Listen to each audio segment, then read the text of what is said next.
Magandang hapon sa iyo, Nene. Hello po.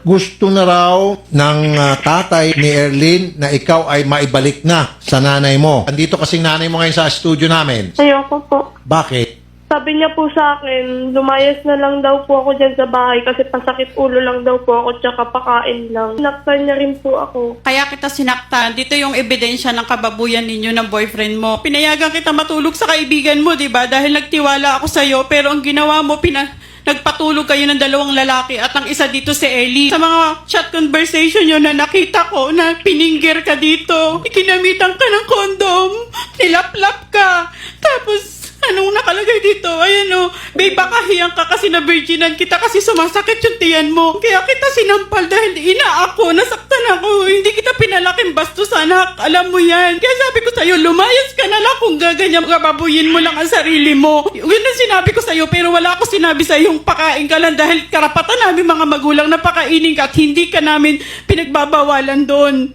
Hindi kasalanan ng anak nyo. Kausapin ko si Erlyn. Erlyn, Apo. may hawak silang ebidensya. Po lahat. Ikaw ay nakipag-sex sa isang 14 years old at ikaw ay 18 years old. Makukulong ka. Okay.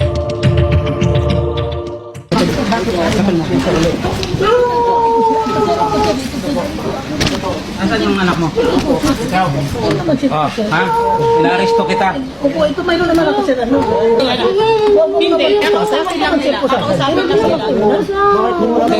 Hindi ko ka makialam. Minor to. Alam nilang ginagawa Pati ikaw kasama ka sa kaso. 14 years Alam old na yung nila bata. ginagawa 14 years old. Alam mo yun? Sige na, lakad na. Sige na. Si ate, halika muna sa akin. Doon ka.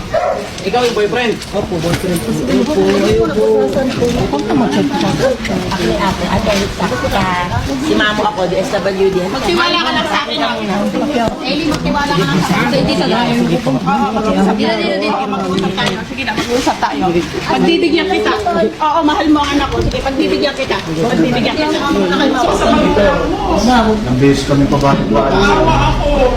Sana naisip mo yan noon pa. Naisip mo yan noon pa. Naisip ko yan. Naisip mo yan noon pa. Sana naisip ko yan na may pagkulang na hindi makatulog. Alam mo, may baby ako. Napabaya ako ng baby ko. Nagkakandahulog sa kama yung baby ko dahil napapabayaan to. Sana naisip mo yan. Kasi si Monica, hindi ko po tinanong. Wala po kayo. Anong gawin mo sa ginawa mo? Nagbakasyon lang kayo? Hindi po, nagkatawa lang po kami. Tapos nagulat po kami dalas yung dami. Tapos ang lakas pa ng loob ng mga chat-chat nyo ng kung ano-ano. Ano mga Hindi ka marunong pinigyan mo yung anak ko? Hindi mo ko kaluwi. Lalaki ako. Sa ilang araw kayo magkasama. Posible walang nangyari. Baka hindi ako makapagpinte. Masa pa kita. Salamat kami, awa. May takot ako sa Panginoon. Salamat kayo. Ay, parang gawin mong tuhod dyan. Salamat kami, takot ako sa Diyos.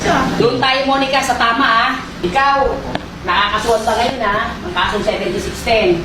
Ha? Kahit na gusto ng bata, yung relasyon ninyo, hindi pa siya pwede mag-desisyon para sa sarili niya. Ha? Harapin mo yan. Kita magpakaya kung ginagawa ko. Dito para sa akin.